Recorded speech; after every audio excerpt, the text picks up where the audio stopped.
Hoje vamos analisar 4 casos do século XIX. O primeiro é dos Estados Unidos. Lena Marilla Brewster nasceu em 5 de junho de 1877 e cresceu no interior, perto da pequena cidade de Huntingdon, no condado de Chittenden, Vermont. Ela foi batizada como Lena Marilla, mas todos a chamavam de Mildred. Ela era a mais nova de 4 filhos, 2 meninos e 2 meninas, mas sua irmã faleceu quando Mildred ainda era criança. Seu pai, Sr. Wesley Brewster, era um cavalheiro muito rico, tendo acumulado uma fortuna na agricultura. Mas a vida de Mildred não foi fácil. Sua mãe faleceu em 1892, quando Mildred tinha apenas 15 anos, e a perda pareceu afetá-la profundamente. Ela foi enviada para estudar na Burlington High School, mas ao concluir seus estudos, retornou para sua cidade natal, Huntingdon, onde conseguiu emprego como professora. No entanto, ela estava inquieta e ansiava por uma vida com mais aventura.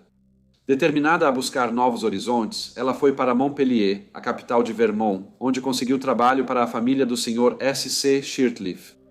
No início de 1896, ela deixou o emprego e foi trabalhar em um hotel na cidade de Northfield, antes de retornar a Montpelier, onde alugou um quarto na pensão do Sr. John F. Goodenough. Ela conseguiu trabalho como costureira para uma empresa chamada Liden Campbell, onde se dedicou ao ofício de design de roupas. Enquanto estava na pensão, ela recebia a visita de um jovem chamado John Wheeler. Ele era originalmente do Canadá, mas veio para a cidade com sua mãe e irmão e trabalhava como cortador de granito para a empresa Fraser e Bradford. Alguns meses depois, ele também alugou um quarto na pensão. Os dois pareciam ser bastante próximos. No entanto, sem que Mildred soubesse, John estava na verdade noivo de outra moça chamada Annie Wheeler, sendo o sobrenome compartilhado apenas uma coincidência. A senhorita Annie Wheeler era conhecida na região não apenas pela beleza, mas também por seu porte e elegância. Com seu sorriso radiante e comportamento gentil, ela exalava um charme que parecia encantar todos que cruzavam seu caminho. Ela era empregada doméstica na casa do Sr. C. Bugby, dono de uma grande propriedade na Rua da Liberdade. Mas ela havia crescido em East Montpelier, na fazenda de seus pais. Eles eram uma família respeitável e, embora não fossem particularmente ricos, eram descritos como abastados. John havia convidado Annie para ir com ele às celebrações do Dia da Decoração no final de maio, na cidade vizinha de Barré, e, é claro, ela aceitou. No entanto, quando Mildred Brewster soube que a senhorita Wheeler acompanharia John, ela ficou muito descontente. Tanto que ela decidiu confrontar a jovem sobre isso.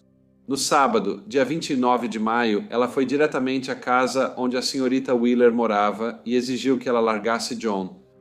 Em um estranho e meio desesperado apelo, Mildred disse a ela que estava com John e que se ela não parasse de vê-lo, ela o mataria. Parecia que suas palavras estavam carregadas de desespero e um medo profundo de perder o homem que ela acreditava amar. Embora Annie soubesse que John estava noivo dela, ela ouviu o que Mildred tinha a dizer, especialmente quando Mildred afirmou também estar noiva dele.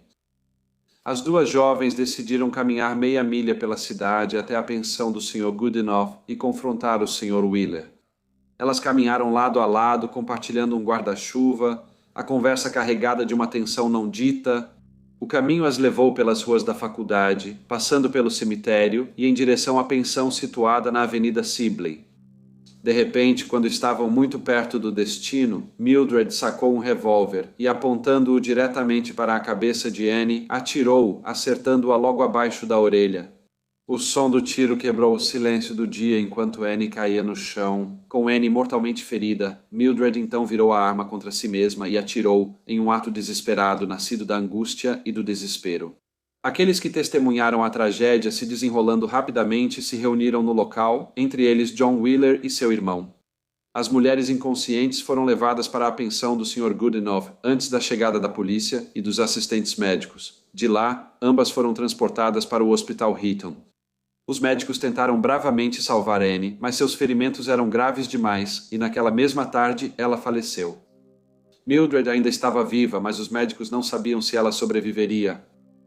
O xerife Bancroft foi até a pensão onde a senhorita Brewster residia. Ele revistou o quarto dela e, numa gaveta, achou uma caixa de cartuchos quebrada e um bilhete escrito com capricho e assinado pela senhorita Brewster. Ele leu o bilhete, observando os detalhes sutis que sugeriam a turbulência emocional que a jovem enfrentava. Tudo o que encontrou seria considerado como possível evidência. Mildred Brewster recobrou a consciência, mas quando as enfermeiras a atenderam, ela gritou: "Ah, por que eu não pude ter morrido?" O corpo de Annie foi levado para a casa dos pais, no leste de Montpellier, onde o funeral ocorreu apenas alguns dias depois. A ocasião sombria atraiu grandes multidões de enlutados, que prestaram suas homenagens à popular jovem de 17 anos. O Sr. John Wheeler lamentou profundamente. Alguns que o conheciam melhor se perguntaram se em sua dor ele buscava consolo e redenção com arrependimento e tristeza. Enquanto enfrentava as consequências de suas ações, a polícia iniciou uma investigação. Parecia que o ciúme pelo relacionamento de Annie Wheeler com o Sr. John Wheeler, um jovem com quem Mildred achava que estava noiva, a havia levado a cometer o assassinato. Mas os investigadores começaram a descobrir que havia mais sobre a senhorita Brewster, de 20 anos. 2 semanas antes do tiroteio, ela na verdade havia perdido seu emprego na Liden & Campbell e contou aos amigos que voltaria para Huntingdon para morar com o pai. Testemunhas relataram como Mildred viajou até Barry para comprar o revólver e ficou de olho no arsenal no dia anterior ao tiroteio. Acreditava-se que ela estava esperando John sair do treino de tiro, talvez porque planejasse atirar nele. No entanto, quando ele terminou, saiu acompanhado de amigos, e acredita-se que por isso Mildred voltou para a pensão. Conhecidos de Mildred revelaram depois que ela contou a intenção de machucar John Wheeler. Ainda assim, ignoraram suas palavras, vendo-as como frustrações passageiras de uma jovem desiludida. O caso rapidamente virou frenesi da mídia. O Sr. Wesley Brewster manteve vigília ao lado da cama de sua filha, e os médicos davam atualizações diárias sobre o estado dela. Cada uma dessas atualizações era então publicada nos jornais. Embora ela estivesse consciente e falando, a equipe médica não conseguiu remover a bala de sua cabeça, e os médicos não tinham certeza se ela sobreviveria. Se ela sobrevivesse, enfrentaria uma grave acusação de assassinato premeditado. No fim de junho, médicos disseram acreditar que a senhorita Brewster sobreviveria à tentativa de suicídio. Porém, ela ficou meses no hospital enquanto a polícia seguia investigando o crime, e um processo foi aberto contra ela pelo tiro em Annie Wheeler, com o julgamento marcado para novembro de 1897. O advogado de defesa dela, Sr. William A. Lord, inicialmente declarou inocência, porém essa declaração foi rapidamente retirada, pois ele decidiu contestar a acusação. A alegação dele surgiu da presença de um taquígrafo durante as deliberações do grande júri, o que ele argumentou ser irregular e potencialmente prejudicial ao caso de sua cliente. A questão foi levada à Suprema Corte do Estado, que se reuniu em janeiro de 1898 para decidir sobre esse ponto crucial. Embora Mildred estivesse confinada a uma cama de hospital por sua convalescença, as equipes jurídicas concordaram em realizar a sessão em seu quarto. Assim, de sua cama, Mildred ouviu atentamente os argumentos jurídicos apresentados diante dos juízes. Março trouxe a decisão da Suprema Corte, que não encontrou motivos para invalidar a acusação, e, consequentemente, o julgamento de Mildred foi adiado e remarcado para uma data posterior, prolongando o processo judicial e aumentando a incerteza em torno de seu destino. O julgamento de Mildred Brewster finalmente começou em 4 de abril de 1898 em Montpellier. Havia muito interesse público no caso e o tribunal estava lotado. Mildred foi considerada apta a comparecer ao tribunal e recebeu uma cadeira de balanço para se sentar. Durante o processo, Mildred declarou-se inocente por motivo de insanidade. No entanto, o argumento do Estado permaneceu firme e inequívoco. Mildred Brewster foi quem puxou o gatilho, com evidências sugerindo um planejamento meticuloso. A compra de um revólver por Mildred, antes dos acontecimentos trágicos, juntamente com relatos de testemunhas de que ela praticava no estande de tiro na manhã fatídica, traçou um quadro convincente de premeditação. No entanto, durante todo o julgamento, a defesa construiu um caso sólido, ao apresentar uma série de depoimentos que destacavam a volatilidade emocional de Mildred e mostravam episódios de comportamento errático. Amigos e familiares compartilharam observações sobre as mudanças rápidas de humor de Mildred e ações peculiares, como se isolar em seu quarto e falar sobre pensamentos de autoagressão. Além disso, eles forneceram informações sobre uma possível predisposição genética a problemas de saúde mental em sua família. Eles disseram ao tribunal que o avô materno de Mildred tirou a própria vida cortando a própria garganta em um acesso de loucura. E o irmão do avô materno dela também foi declarado insano. Duas das tias-avós dela, do lado do pai, terminaram seus dias em uma instituição, e o primo do pai dela, chamado Peter Crane, morreu em um manicômio. O momento crucial da defesa aconteceu com o testemunho do Dr. F. W. Page, cuja extensa avaliação de Mildred levou à conclusão, detalhada em um relatório de 4.000 palavras, de que ela sofria de doença mental e não era responsável por suas ações. Em suas conversas com Mildred, o Dr. Page conseguiu compreender a turbulência interna dela. E ao contrário da narrativa da acusação, ela havia lhe revelado que a compra do revólver não foi um ato de violência calculado contra Annie Wheeler, mas sim uma resposta desesperada à traição que ela sentiu de John Wheeler.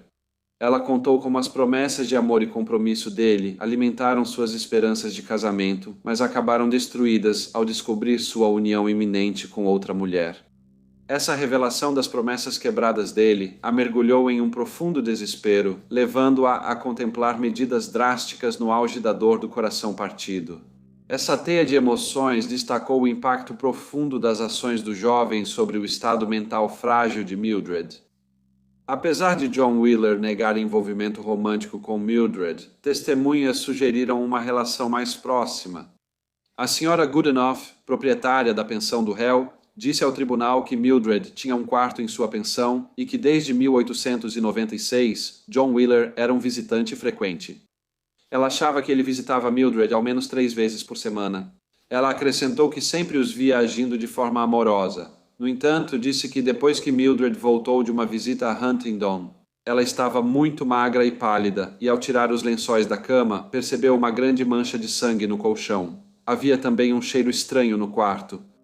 A senhora Goodenough disse que o casal brigava com frequência, mas sempre se reconciliava. Depois, o Sr. Juan Coyenes, um conhecido próximo tanto de Mildred quanto de John, revelou mais detalhes sobre o relacionamento deles. Ele relatou que John lhe confidenciou arrependimento pelas promessas a Mildred e sugeriu estar disposto a se casar com ela, se não fosse porque ele também estava com Annie Wheeler. O Sr. Coyenes insinuou delicadamente uma reviravolta angustiante nos acontecimentos, dando a entender que Mildred havia se encontrado em uma situação difícil e procurado assistência médica, possivelmente por questões relacionadas à gravidez. Por meio de seu testemunho, ele esclareceu as complexidades dos envolvimentos emocionais entre Mildred Brewster e John Wheeler, despertando empatia no tribunal pelos desafios que enfrentaram em meio às expectativas sociais e lutas pessoais. O Sr. Warren Morse, carpinteiro de Burlington, testemunhou no tribunal sobre conhecer a Srta. Brewster desde a escola. Ele se lembrou de ocasiões em que eles compartilharam refeições juntos, observando que, embora ela pudesse ser agradável e amigável às vezes, havia ocasiões em que ela permanecia em silêncio por dias seguidos. Essa observação foi corroborada pelo Sr. Eugene Cooney, que também testemunhou ter presenciado longos períodos de silêncio da Srta. Brewster, que chegaram a durar até uma semana. Ele ainda descreveu o comportamento dela nesses momentos como frio, antipático e ausente. Todos os depoimentos fortaleceram a defesa de que a ré não estava em pleno gozo de suas faculdades mentais. Em um depoimento comovente, o pai de Mildred, Sr. Wesley Brewster, contou o histórico da família ao tribunal. Ele disse que Mildred era a caçula de 4 filhos e mencionou as dificuldades da esposa com doenças mentais, destacando a vulnerabilidade psicológica da família. Ele também comentou sobre o comportamento peculiar de Mildred, notando que até aos 9 anos ela tinha atitudes fora do normal. Por volta dos 15 anos, ela sofria de crises frequentes de choro e alimentava pensamentos de autoagressão. Ele continuou dizendo que nos meses em que esteve com ela no hospital, ela implorava para que ele trouxesse clorofórmio para que pudesse acabar com a própria vida. Apesar desses episódios angustiantes, ele relatou momentos de compaixão em que ela demonstrava remorso e lhe assegurava que atirar na senhorita Annie Wheeler nunca foi sua intenção. Esse depoimento forneceu ao tribunal uma compreensão da infância conturbada de Mildred e de suas lutas internas. John Wheeler prestou depoimento. Ele afirmou conhecer Mildred Brewster há mais de 2 anos e visitá-la com frequência em várias pensões. Apesar de dizer à polícia que nunca teve um relacionamento com ela, quando questionado sob juramento, ele admitiu ter tido intimidade com ela e que essa intimidade já durava algum tempo. Ele disse que já conhecia a senhorita Wheeler antes de conhecer a senhorita Brewster e contou a Brewster sobre seu noivado com Annie. Ao ser questionado sobre a reação dela, ele disse que ela ficou muito descontente, mas afirmou que nunca esteve noivo da senhorita Brewster. No contra-interrogatório, perguntaram ao Sr. Wheeler se sabia da gravidez da senhorita Brewster. Ele disse que não. No entanto, quando pressionado sobre o assunto, ele disse que sabia que ela tinha ido embora, mas nunca teve certeza se o motivo que ela lhe deu era verdadeiro. Mas a defesa sugeriu ao Sr. Wheeler que Mildred se encontrava em uma situação difícil e havia procurado assistência médica, possivelmente por questões relacionadas à gravidez. Mas a testemunha foi evasiva nas respostas. A promotoria tentou contestar a alegação da defesa de que Mildred era insana, apresentando testemunhas que garantiram a estabilidade mental da família Brewster. Apesar dos esforços para mostrar Mildred como mentalmente sã, as complexidades do caso persistiram, deixando ao júri analisar atentamente as provas. O julgamento durou 32 dias e quando o júri foi enviado para deliberar, eles o fizeram por 18 horas, antes de retornar no dia seguinte para declarar a ré, senhorita Mildred Brewster, inocente por motivo de insanidade, embora o Sr. Wesley Brewster não conseguisse esconder seus sentimentos. Ao ouvir o veredicto, Mildred recebeu a notícia com a mesma indiferença que caracterizou suas ações durante todo o julgamento. Ela então foi internada no sanatório estadual de Waterbury. Mildred passou a década seguinte no sanatório, onde as avaliações de seu estado mental pela equipe eram inconsistentes. Em 1908, ela experimentou brevemente a liberdade ao ser colocada sob os cuidados de uma amiga de infância, apenas para ser readmitida em Waterbury pouco tempo depois. Mais 8 anos se passaram sob cuidados institucionais antes que ela fosse liberada novamente, desta vez sob a tutela de uma enfermeira que já havia cuidado dela anteriormente. Com a escolta de um xerife, Mildred viajou pelo país até Seattle, onde residiu até sua morte em 27 de abril de 1942, aos 64 anos de idade. No caso 2, vamos para a Inglaterra. Mary Cochrane nasceu na cidade inglesa de Leeds, no condado inglês de Yorkshire, em 1855. Seu pai, chamado Richard, trabalhava como verdureiro e operário, e sua mãe, chamada Catherine, ficava em casa para cuidar dos filhos. Os pais de Mary eram originalmente da Irlanda, mas vieram para a Inglaterra em 1850 e se casaram em Leeds no mesmo ano. Nos primeiros dias de casamento, eles moravam no número 8 da Dufton's Yard. Dividiam a casa com outros imigrantes irlandeses que, assim como eles, deixaram a Irlanda e queriam construir uma vida na Inglaterra. Apesar de enfrentarem suas dificuldades, os Cochranes mantinham-se firmes em sua fé como católicos romanos, e mesmo passando por dificuldades financeiras, eram considerados uma família respeitável. Embora só após a aprovação da Lei de Educação de 1870, todas as crianças entre 5 e 13 anos passaram a ser obrigadas a frequentar a escola. Os pais de Mary se responsabilizaram por garantir educação escolar a todos os filhos. Quando a irmã mais nova de Mary nasceu em 1865, Mary já havia adquirido as habilidades inestimáveis de leitura e escrita. E quando seu irmão Miguel nasceu em 1868, ela já havia começado a trabalhar e a contribuir para o bem-estar financeiro da família. Na tenra idade de 15 anos, ela se viu trabalhando como operária de fábrica, um trabalho tanto exaustivo quanto perigoso para alguém tão jovem. Ela era, porém, uma boa trabalhadora, prova de sua resiliência diante de tantas dificuldades. Em 1876, ela se casou com Thomas Fitzpatrick, na Capela de São Patrício em Leeds. Como Maria, ele vinha de uma família que saiu da Irlanda para a Inglaterra. Nos anos seguintes, ela deu à luz 2 filhos. No entanto, à medida que o peso da maternidade recaía sobre os ombros de Maria, ela buscava consolo no entorpecente abraço do álcool. E isso parecia criar uma sombra sobre ela, uma sombra que parecia ficar mais pesada a cada dia que passava. Em 1879, as duras consequências de suas escolhas tornaram-se inegáveis quando ela se viu condenada a 7 dias atrás das grades por sua participação em um incidente tumultuado.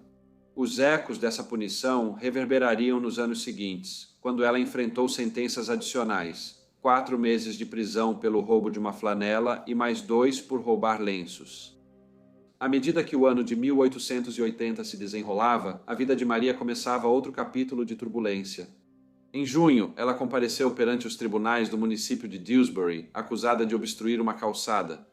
Embora fosse uma infração menor, era mais um acréscimo à sua crescente lista de encrencas legais que sempre pareciam complicar sua vida. O tribunal impôs uma multa de 5 shillings, juntamente com custos adicionais, aprofundando ainda mais seus problemas.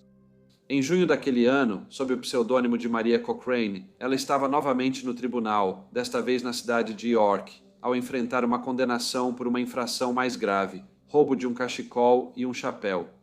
Desta vez, ela foi condenada a 2 meses de prisão, mas, ao ser libertada, voltou aos seus velhos hábitos.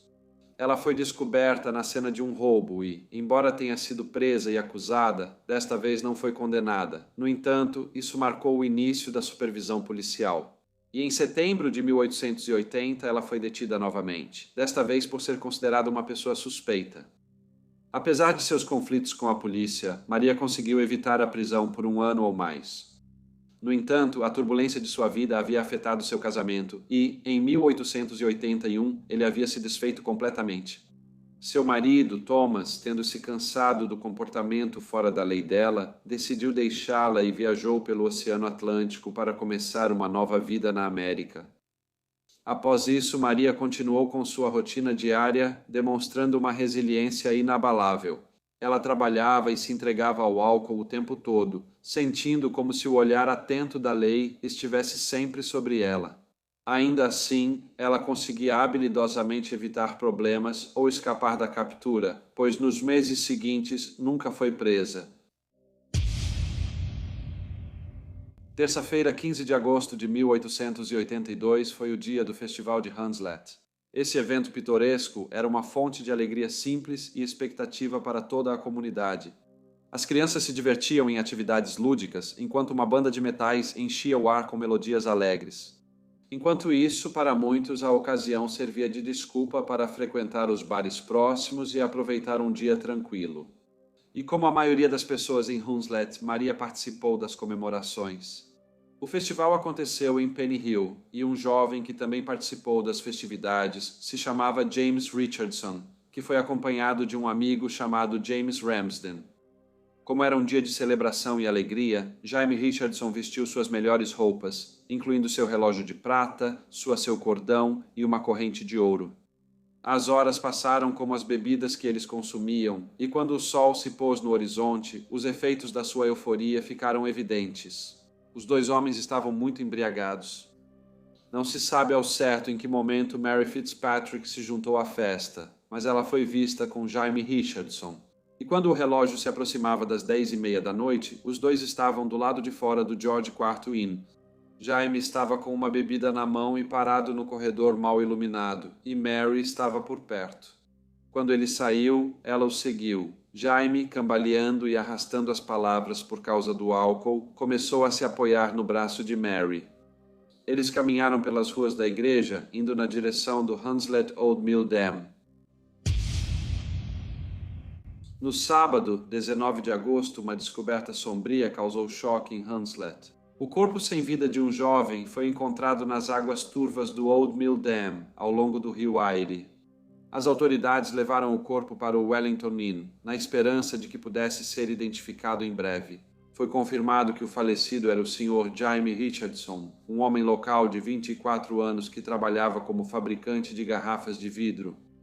Uma autópsia foi realizada e revelou algumas descobertas assustadoras. Indicou que sua morte ocorreu em algum momento entre a noite de terça-feira, 15 de agosto, que foi a noite do festival de Hunslet, e o dia em que seu corpo foi encontrado. A autópsia confirmou ainda que ele já estava morto antes de ser submerso na água. A comunidade unida ficou profundamente abalada com o falecimento prematuro do Sr. Richardson, um jovem de apenas 24 anos que era um funcionário muito respeitado da Hunslet Glassworks, localizada na South Accommodation Road. Com a notícia de sua morte se espalhando, as autoridades locais iniciaram uma investigação. Eles focaram em rastrear os últimos movimentos do falecido. No decorrer das investigações, o nome Mary Fitzpatrick começou a aparecer. Eles foram vistos juntos em 2 pubs diferentes. Um exemplo notável foi no Taps Public House, um local normalmente frequentado por homens da classe trabalhadora. Curiosamente, uma testemunha que viu Mary no bar informou à polícia que ela não parecia estar embriagada. Isso levantou suspeitas sobre se a presença de Mary no estabelecimento era motivada por razões além da simples diversão, possivelmente com a intenção de visar uma pessoa específica para um assalto. Mais tarde, naquela noite, Mary foi vista novamente bebendo com James Richardson. Um garçom chamado Samuel Holdsworth prestou depoimento à polícia, confirmando que viu o Sr. Richardson e a Sra. Fitzpatrick no corredor da George IV Inn. De acordo com ele, ambos estavam bebendo e ele observou que a Sra. Fitzpatrick seguiu o Sr. Richardson quando ele saiu. Ele disse que, enquanto caminhavam pela Church Street, ela lhe ofereceu ajuda. No entanto, ele não podia ter certeza de que eles já haviam conversado antes.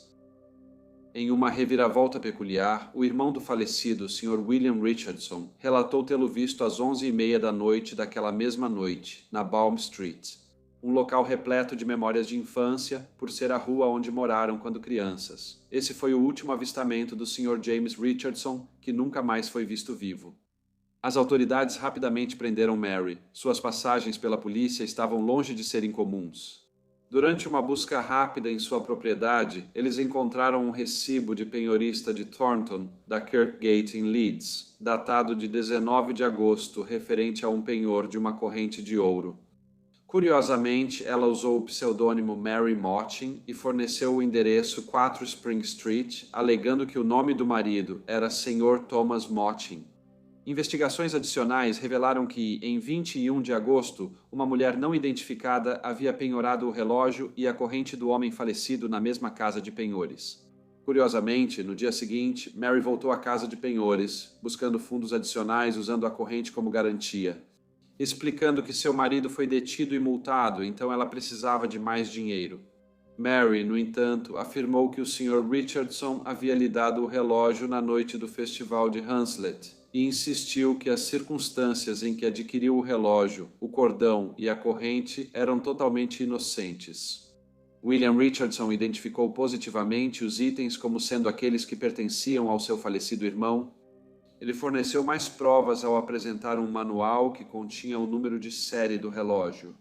William também informou à polícia que seu irmão havia saído de casa naquele dia usando um anel de ouro e com um lenço de seda no bolso. Nenhum desses itens havia sido localizado. Durante sua entrevista inicial, Mary perguntou sobre as acusações contra ela, inadvertidamente levantando suspeitas sobre sua ligação com a morte do Sr. Richardson. Naquele momento, porém, ela ainda não havia sido formalmente acusada e foi liberada enquanto as investigações continuavam. Em vez de voltar para casa, Mary escolheu se esconder. Sua fuga acabou sendo breve, pois um detetive chamado Detetive Easby conseguiu localizá-la, rastreando-a até a cidade de Hull. E no dia 9 de setembro, escoltou Mary de volta para Leeds, uma distância de cerca de 110 quilômetros. Ao retornar para Hunslet, Maria foi confrontada com as graves acusações de assassinato doloso e roubo. 2 dias depois, no Tribunal de Polícia de Leeds, Maria foi formalmente acusada, onde, apesar da gravidade emocional da situação, declarou-se inocente. Reconhecendo as complexidades do caso, o tribunal ordenou que ela permanecesse presa por mais uma semana para permitir a coleta de mais provas e a obtenção de mais detalhes sobre as acusações contra ela. Na segunda-feira, 18 de setembro, Maria apareceu mais uma vez na prefeitura, onde desta vez enfrentou acusações diferentes, mas não menos graves. Ela foi acusada de homicídio doloso e furto dos bens do falecido. Apenas 2 dias depois, dentro das solenes paredes da prefeitura de Leeds, Maria enfrentou acusações formais novamente. Essas novas acusações agora incluíam o furto e o posterior penhor do relógio e da corrente, além de homicídio doloso. Subsequentemente, um inquérito ocorreu no Wellington Inn, em Hunslet, na quinta-feira, 26 de setembro. Durante o inquérito, o legista do distrito de Leeds, chamado Dr. Groves, observou a presença de ferimentos na cabeça do homem falecido. Como resultado, o tribunal concordou que um veredito de homicídio doloso era justo em relação à morte de James Richardson. Maria foi transferida para a prisão de Armley para aguardar julgamento. O julgamento começou no sábado, 4 de novembro de 1882, nas sessões de inverno de Yorkshire, no castelo de York. Sir Henry Hawkins foi o juiz-presidente, e os jornais relataram que ele havia se tornado conhecido como Hawkins Carrasco, devido à sua participação em inúmeros julgamentos de assassinato, dos quais muitos terminaram com ele aplicando a pena máxima, a sentença de morte. As evidências contra Maria estavam longe de ser conclusivas, mas a promotoria conseguiu colocá-la junto com James Richardson na noite em que ele desapareceu. Ela também foi vista caminhando com ele pela Church Street e também havia penhorado o relógio, a corrente e o cordão dele. Um homem chamado Benjamin Ryan, que já havia trabalhado com o Sr. James Richardson, disse ao tribunal que esteve com ele na noite do festival de Hunslet. Eles ficaram juntos até cerca de 10 para as 10. Quando o Sr. Ryan saiu do Exchange Inn para ir para casa e o Sr. Richardson foi para o George IV Public House, o Sr. Ryan acrescentou que perguntou a James Richardson se ele gostaria que ele cuidasse de seu relógio e corrente, já que James estava bastante bêbado. No entanto, o Sr. Ryan disse que ele recusou a oferta.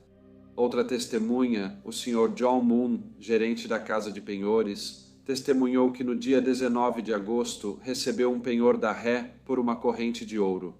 Ele acrescentou que ela lhe disse que seu nome era Mary Mochin.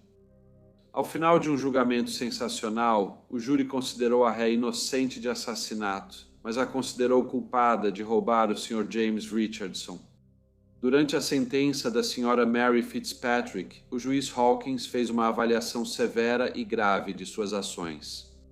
Ele descreveu seu ato como um roubo ousado e audacioso, que causou grande sofrimento e prejuízo à vítima. Ele acrescentou que, embora o grau exato de violência envolvido permanecesse incerto, estava absolutamente claro que ela havia tomado posse ilegalmente do relógio, da corrente e do cordão. O juiz Hawkins continuou destacando um padrão preocupante no passado de Mary, observando suas condenações anteriores por crimes. Isso traçava o retrato de uma mulher que repetidamente se envolveu em atividades ilegais e demonstrou uma propensão para o comportamento criminoso. Seu histórico criminal não era composto por incidentes isolados, mas sim um preocupante testemunho de um estilo de vida entrelaçado com atividades criminosas comuns. Enfatizando a gravidade dos assaltos de rua, o juiz Hawkins falou sobre a necessidade de lidar com tais delitos com mão firme. Ele reconheceu que esses crimes representavam uma ameaça significativa à segurança pública e ao bem-estar da comunidade. Portanto, ele concluiu que uma sentença mais severa era justificada, refletindo a gravidade das ações dela e a necessidade de desencorajar delitos semelhantes no futuro. Consequentemente, Mary foi condenada a 6 anos de prisão. Enquanto os guardas a escoltavam para fora, ela chamou pela galeria, chorando, pai, e lamentando: ai meu Deus, eu nunca roubei o relógio e a corrente. Durante seu encarceramento, Mary trocou correspondências com a família e novamente conseguiu receber notícias de seu marido afastado. Ela escreveu muitas cartas, todas as quais insistiam em afirmar sua inocência. Após cumprir 3 anos, ela se tornou elegível para a liberdade condicional e, em 1886, foi transferida para o abrigo do East End. Um ano depois, ela recuperou sua liberdade. Nesse momento, seus pais já haviam deixado Leeds e ido morar na América. Então, com a ajuda de uma instituição de caridade, ela conseguiu uma passagem através do Oceano Atlântico, onde foi mais uma vez reunida com eles. Ela também se reencontrou com seu marido e filhos. Infelizmente, pouco se sabe sobre a vida dela depois disso. Ninguém mais foi acusado em relação ao assassinato de James Richardson. Para o caso número 3, nós vamos para a Austrália. Henry Louis Bertrand nasceu em 26 de setembro de 1840. Seus pais eram Henrique e Marion Lipschitz, um casal judeu que veio da Bélgica para a Inglaterra. Ao chegarem, optaram por mudar o sobrenome para Bertrand por ser mais fácil de pronunciar. Eles se instalaram em Mayfair, área exclusiva habitada principalmente pela aristocracia da cidade. mas que agora estavam sendo acompanhados por aqueles que haviam conquistado riqueza por meio de negócios e comércio, em vez de título de família ou herança. Inicialmente, a vida era boa para eles em Londres, mas infelizmente, em 1844, Henrique Bertrand Sênior faleceu com apenas 31 anos de idade. 7 anos depois, ainda atormentada pela dor após a perda do marido, Marion decidiu levar sua família para viver na Austrália. No entanto, ela achou que seria melhor que seu único filho, Henrique, ficasse para terminar os estudos, antes de seguir a tradição da família e estudar para ser dentista. Nos anos seguintes, ele estudou em Londres, Bruxelas e Paris. Viajar para a Austrália em meados do século XIX levava até 4 meses devido à longa distância. Apesar de alguns navios Clipper em mares calmos serem um pouco mais rápidos, era possível viajar de navio a vapor. No entanto, pela distância da Inglaterra, esses navios não conseguiam completar a viagem assim. Em vez disso, o capitão teria que combinar tanto a energia a vapor quanto a força do vento para levar os passageiros até a Austrália. A Austrália havia se tornado um destino popular para as pessoas e recebia de braços abertos os colonos livres em suas terras. O ouro foi descoberto em 1851 e, ao mesmo tempo, a economia melhorou significativamente. Isso resultou em ainda mais pessoas migrando para lá, a maioria delas vinda do norte da Europa. Marion se estabeleceu em Melbourne e logo conheceu um cavalheiro chamado Louis Askew. Estranhamente, ele também era dentista. E no ano seguinte, em 1852, eles se casaram. Logo após o casamento, mudaram-se para Sydney. Nos anos seguintes, ela conseguiu arranjar maridos para suas 3 filhas, Alice, Marion e Josephine, todas as quais se casaram bem. Em 1860, Henry, de 19 anos, decidiu se juntar à sua família na Austrália. Ele achou que isso seria bom para ele. Como seu padrasto queria alguém para ajudar em seu consultório odontológico, Henry chegou a Sydney e começou a trabalhar como dentista. Logo ele ganhou fama. Dizia às pessoas que tinha sido o dentista do próprio imperador Napoleão. Ele chegou até a anunciar esse fato no jornal The Sydney Morning Herald. Trabalhou muito e, após apenas 18 meses, acabou assumindo o controle do negócio. Na verdade, a clientela e a popularidade de Henry aumentaram tanto que ele se mudou para a Praça Wynyard, um local muito melhor do que onde ele atendia antes, na Rua Hunter, e onde ele poderia atrair pacientes mais abastados que precisavam de serviços odontológicos. Foi por essa época que ele conheceu a senhorita Jane Palmer, uma jovem muito simpática que tinha a reputação de ser uma pessoa de caráter irrepreensível e de disposição amável. Logo depois, eles se casaram e mais tarde tiveram 2 filhos juntos. O consultório odontológico continuou indo bem e Henry conseguiu proporcionar uma vida muito confortável para sua família. Entre os pacientes do consultório havia uma senhora chamada Maria Ellen Kinder, mais conhecida como Ellen. Ela era da Nova Zelândia. Seu pai administrava um bar local em Auckland, onde ela conheceu seu marido, Sr. Henry Kinder. Eles se casaram em 1860 e nos anos seguintes, Ellen deu à luz 2 filhos. Depois, eles se mudaram para a Austrália. Henrique tratou a Sra. Kinder em seu consultório e, embora ambos fossem casados, pareciam se dar muito bem. Nas semanas seguintes, começaram a se ver com muito mais frequência. Com o tempo, eles começaram um caso amoroso, sem qualquer consideração por seus respectivos cônjuges ou filhos. Ellen já estava acostumada a atrair o marido. Também circulavam rumores de que, na Nova Zelândia, ela teve um caso com um fazendeiro de ovelhas chamado Francisco Jackson. Alguns até diziam que foi depois de descobrir a infidelidade da esposa que o Sr. Kinder passou a beber. Quando chegaram a Sydney, o marido da Sra. Kinder, também chamado Henrique, já era alcoólatra. Ele era caixa no banco da cidade, mas enfrentava sérias dificuldades financeiras. O casal morava com seus 2 filhos em uma casa alugada na região de St. Leonards, na cidade. Por algum motivo, Henrique Bertrand fez amizade com o Sr. Kinder e as famílias se tornaram próximas.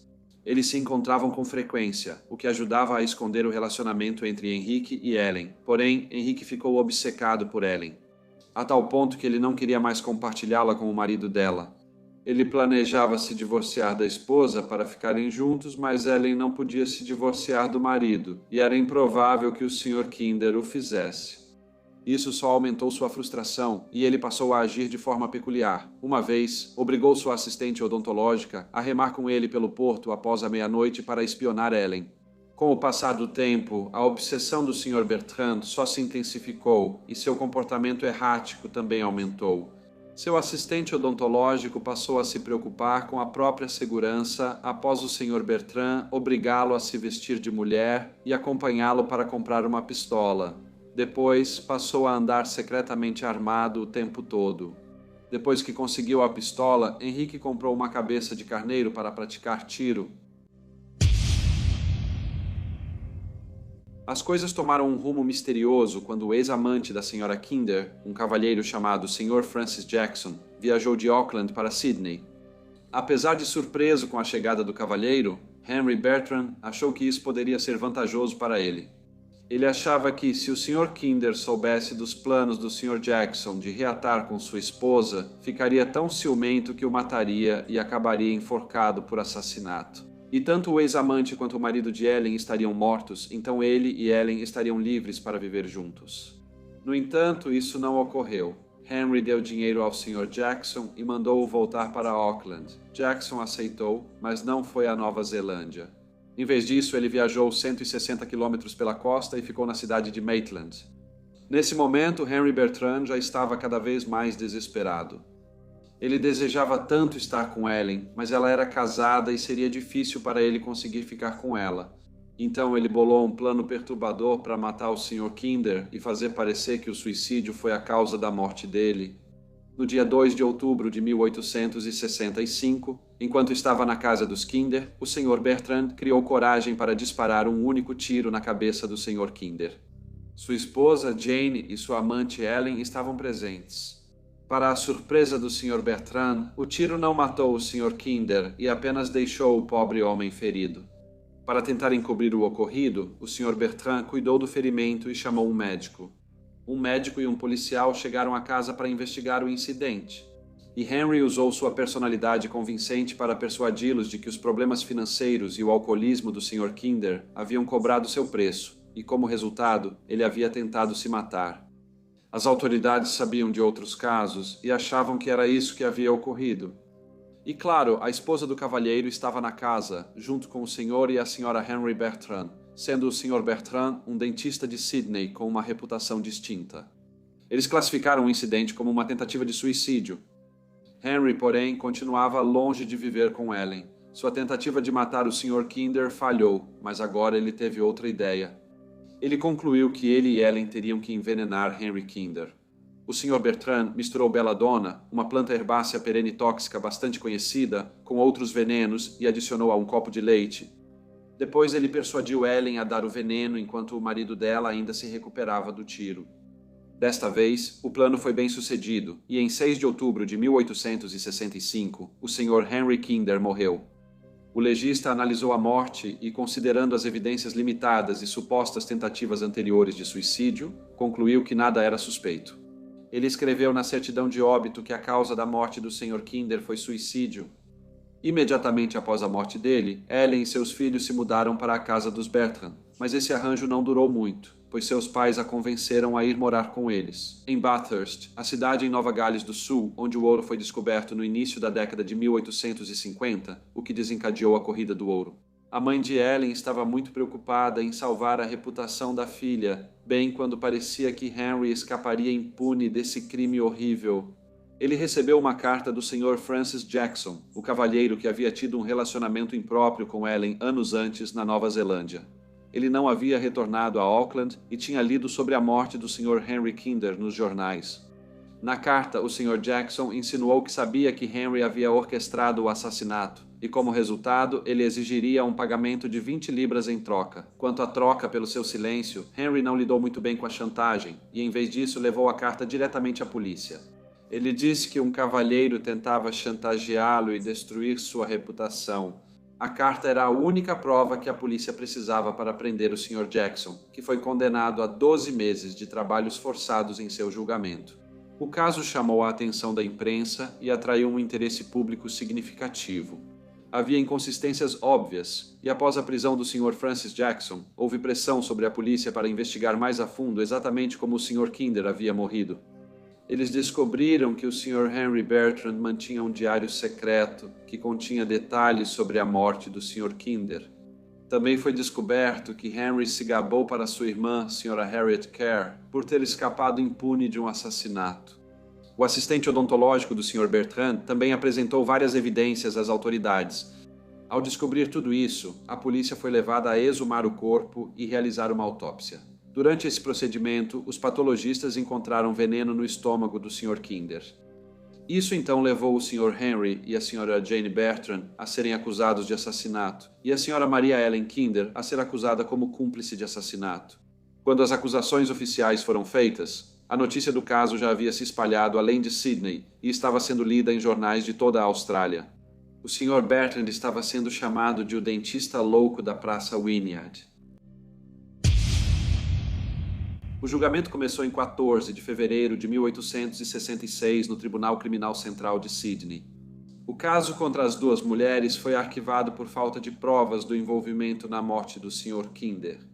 Isso trouxe uma enorme atenção do público e uma reação negativa em todo o país. Havia muitas provas contra o réu, a maioria das quais indicava que o motivo para o crime horrível foi a forte paixão que ele sentia pela Sra. Kinder. Citações do diário dele foram usadas no julgamento para comprovar sua culpa, além do destaque para seu comportamento excêntrico. E foi declarado que ele, em várias ocasiões, se gabou de seu sucesso com as mulheres, de suas aventuras românticas em Bruxelas e de como havia duelado em Paris. Após a morte do marido, a Sra. Kinder foi morar com os pais em Bathurst e, durante esse período, trocou muitas cartas com o Sr. Bertrand. Isso confirmou, sem dúvida, que o casal estava envolvido em um relacionamento impróprio, e junto com o diário do réu, as evidências pareciam ser bastante incriminadoras. Os jornais noticiaram as cartas, e o público australiano se divertiu muito lendo o conteúdo delas. Durante o julgamento, o comportamento de Henry em relação à esposa também foi destacado, e foi declarado que ele a tratava de uma maneira que não condizia com a de um cavalheiro. Isso incluía histórico de violência contra ela. Alguns relatos sugeriram que esse tratamento cruel em relação à esposa chocou o público, quase tanto, se não mais, do que a maneira como o Sr. Kinder morreu. Ao fim do julgamento, Henry Louis Bertrand foi considerado culpado pelo assassinato de Henry Kinder. E em 23 de fevereiro de 1866 ele foi condenado à morte, com a execução planejada para ocorrer no mês seguinte. Felizmente para Henry, um advogado chamado Julian Salamond conseguiu com sucesso que a sentença fosse comutada para prisão perpétua. Com o marido preso, Sra. Jane Bertrand ficou sobrecarregada com a atenção pública e, por isso, levou os filhos e se mudou para a Nova Zelândia. Ela se mudou para Auckland porque tinha parentes lá. Quanto a Ellen, ela não perdeu tempo para começar uma nova vida e, em 1867, casou-se com um homem chamado Humphrey Minchin. Carden Henry passou um tempo em várias prisões diferentes, incluindo Darlinghurst e o asilo de lunáticos em Parramatta. Enquanto esteve preso, ele surpreendentemente desenvolveu talento artístico e chegou a tocar órgão nos cultos da capela.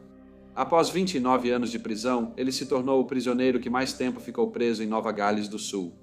Acredita-se que ele tenha tido bom comportamento durante o tempo na prisão, com relatos indicando que ele só quebrou uma regra durante sua sentença.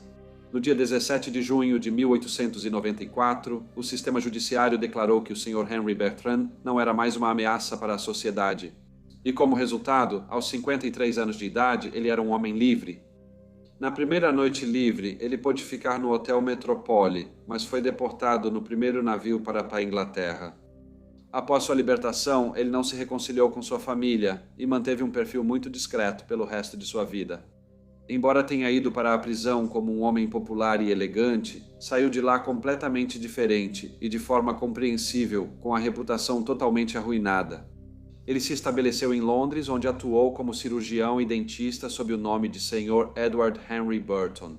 Em 1902, Henry e sua governanta, chamada Caroline Ladd, mudaram-se para Portsmouth. Caroline vinha reclamando, pois acreditava que havia sido envenenada. No mesmo ano, Carolina faleceu. Ainda assim, o inquérito concluiu que ela morreu de causas naturais. Houve especulações de que isso estava incorreto e que Henry possivelmente havia reincidido, mas se esse fosse o caso, nenhuma evidência de crime jamais foi encontrada. Isso estava certo ou Henrique reincidiu? Essa resposta provavelmente nunca será conhecida. No dia 11 de setembro de 1924, o Sr. Henrique Bertrand faleceu. Ele tinha 63 anos de idade. No caso número 4, voltaremos aos Estados Unidos. Fanny Lillian Madison nasceu em 27 de junho de 1863.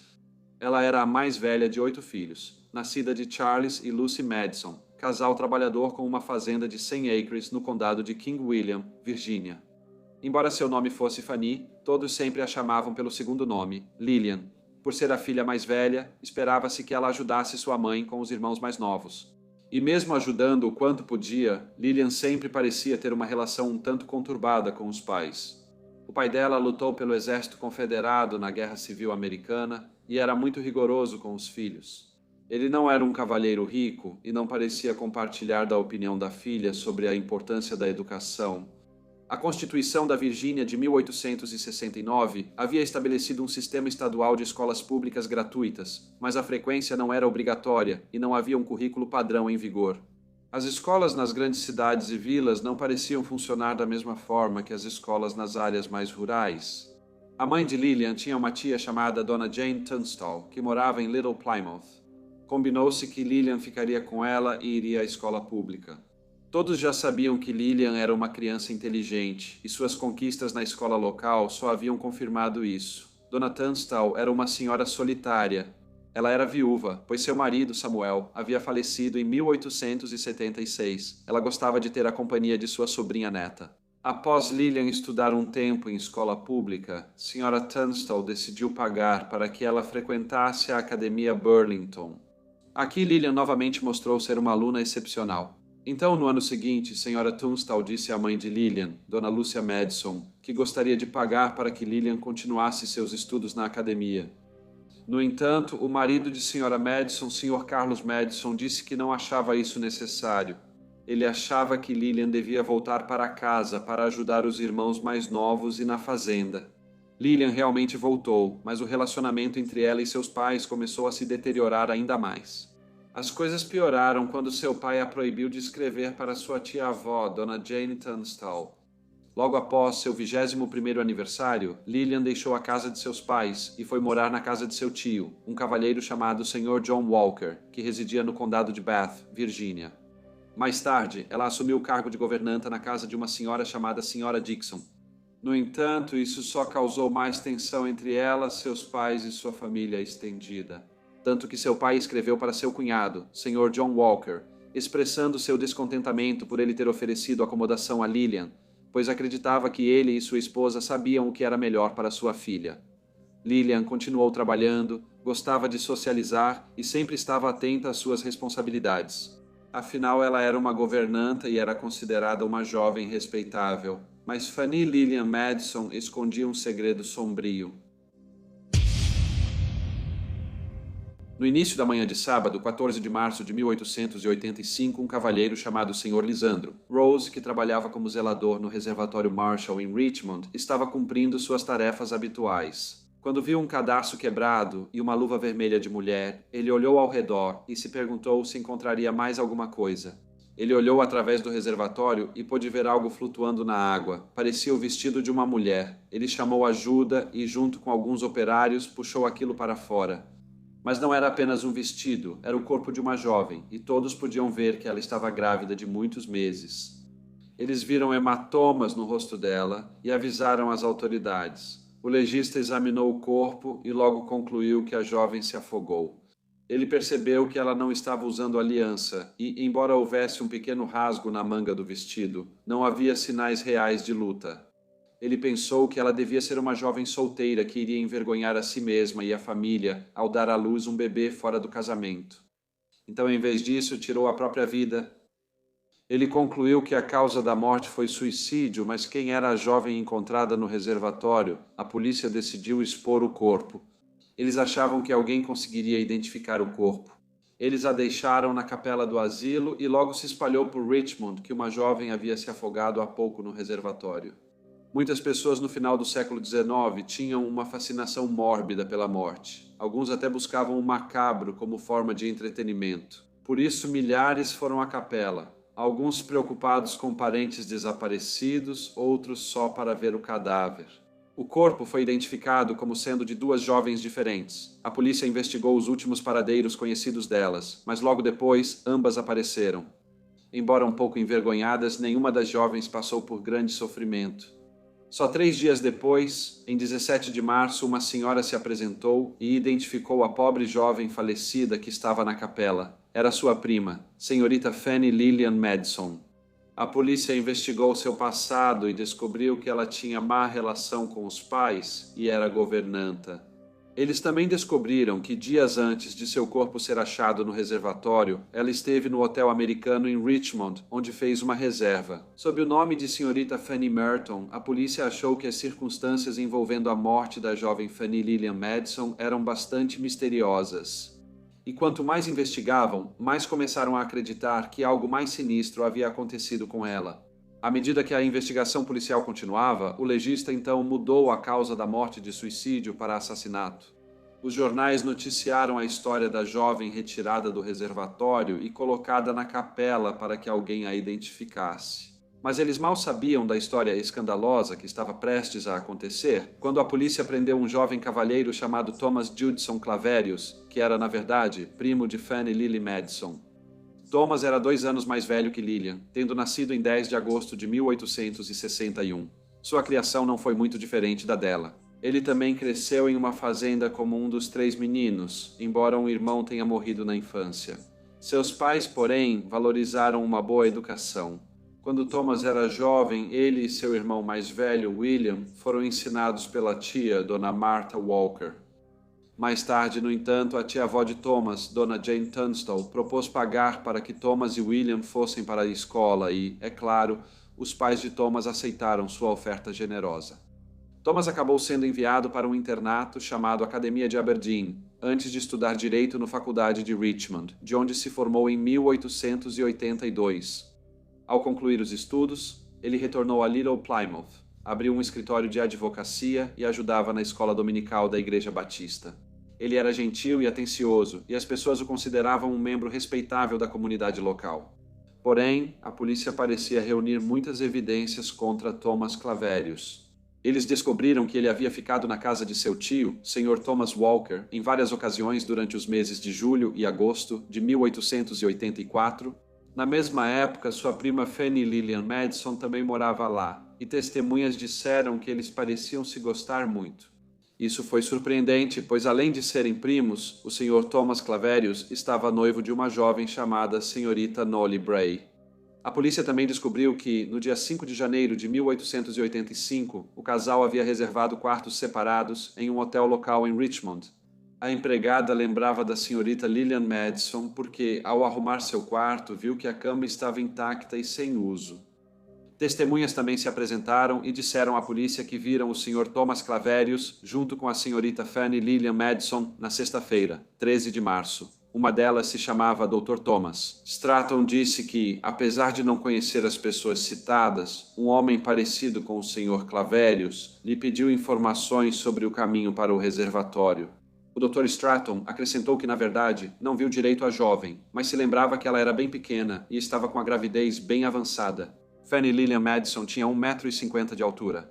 Testemunhas disseram ter visto o casal em Richmond em 13 de março. Roupas achadas perto do reservatório foram identificadas como da falecida. Um xale vermelho, um chapéu e uma bolsa foram todos entregues às autoridades. A polícia descobriu que quando a senhorita Madison voltou para Richmond, ela se hospedou no Hotel American sob o nome de Fanny Merton. O vigia noturno Sr. William Tyler relatou isso à polícia. O Sr. Claverius chegou ao hotel tarde, em 13 de março, e pediu para ver a senhora do quarto 19, mas informaram que ela havia saído. O Sr. Claverius escreveu um bilhete para ela e pediu que fosse entregue quando ela voltasse. Como ela nunca retornou, o bilhete foi rasgado e descartado. Ao descobrirem que a misteriosa senhorita Fanny Merton era a jovem achada morta no reservatório, os funcionários juntaram os papéis rasgados para descobrir o que o jovem cavalheiro havia escrito. O bilhete dizia: "Estarei aí o mais rápido possível, então, por favor, me espere." A polícia pensou que o Sr. Claverius fez isso para criar um álibi para si. Uma chave de relógio foi achada perto de um buraco na cerca entre o cemitério e o reservatório. Os investigadores então descobriram que o Sr. Claverius havia visitado recentemente uma joalheria para substituir uma chave de relógio que estava faltando. Sabia-se que ele sempre a mantinha presa à corrente do relógio. A polícia supôs que a chave do relógio deve ter caído durante a luta com a senhorita Madison ou enquanto ele passava pelo buraco na cerca. Tinham certeza de que Claverius saberia o caminho do cemitério ao reservatório, pois era muito usado por estudantes do colégio de Richmond. Testemunhas afirmaram ter visto o casal junto no dia 13 de março. A polícia já descartou a teoria inicial de que a jovem tirou a própria vida, pois embora no final do século XIX, mães solteiras geralmente fossem consideradas de baixa moral e frequentemente rejeitadas e ostracizadas pela sociedade. Lilian não se despediu de ninguém, e embora isso tivesse sido difícil para ela, também teria sido difícil para o Sr. Thomas Claverius. Se soubessem que ele era pai do filho da prima solteira, a polícia acreditava que, sabendo o efeito terrível que isso teria sobre sua reputação, ele assassinou sua prima, senhorita Fanny Lillian Madison. Após sua prisão, o Sr. Thomas Claverius foi acusado de assassinato. O julgamento começou em 13 de maio de 1885 e foi realizado no Tribunal Hustings, em Richmond. Os jornais vinham noticiando o caso desde que o corpo foi retirado do reservatório. E parecia que o povo de Richmond estavam divididas sobre se um jovem tão cortês e educado poderia ser culpado de um crime tão terrível. Afinal, ninguém o viu machucá-la, e ela era solteira e estava grávida de 8 meses. Então talvez ela tivesse decidido tirar a própria vida. Os apoiadores de Thomas também foram rápidos em apontar que todas as provas contra ele eram puramente circunstanciais. A seleção do júri foi difícil, pois todos já tinham lido sobre a morte da senhorita Madison e a maioria já tinha opinião formada sobre se o Sr. Claverius era culpado. Apenas 6 jurados foram encontrados em Richmond. Os outros 6 foram chamados da cidade de Alexandria, a cerca de 160 quilômetros de distância. A promotoria afirmou ao tribunal que o réu assassinou Fanny Lillian Madison e que ambos caminharam até o reservatório, onde houve uma luta. Ele a atingiu na lateral da cabeça e a jogou na água, onde ela se afogou, ou porque ela estava inconsciente, ou porque sua condição de gravidez avançada a impediu de se salvar. Disseram que ela teria viajado do condado de Bath para Richmond e ficado em um hotel com nome falso. A ideia de que ela teria ido até o reservatório Marshall muito tarde da noite e tirado a própria vida pulando na água não parecia provável. Diversas testemunhas foram chamadas para a acusação, incluindo o Dr. Thomas, que conversou com um jovem cavalheiro que ele acreditava ser o Sr. Claverius caminhando com uma jovem grávida em direção a um reservatório no dia 13 de março. Outra testemunha foi o Sr. William Tyler, o vigia do hotel. Uma senhora chamada Mary Curtis também prestou depoimento. Ela disse ao tribunal que trabalhava como prostituta e que o réu a havia visitado muitas vezes. Ela disse que ele fazia isso desde os tempos em que estudava no Richmond College. A senhorita Curtis continuou dizendo que, no dia 13 de março, viu o Sr. Thomas Claverius em um quarto nos fundos de uma tabacaria em Richmond. Ela não conseguiu identificar a jovem que estava com ele, pois ela usava um véu. No entanto, pôde confirmar que a moça usava um xale vermelho. Isso foi significativo, pois outras testemunhas também disseram que viram o réu no dia 13 de março com uma jovem grávida usando um xale vermelho, e um xale vermelho foi encontrado perto do reservatório após a descoberta do corpo da senhorita Madison. Ao identificar a falecida como senhorita Madison, a polícia pediu o baú dela, que estava na casa do tio no condado de Bath.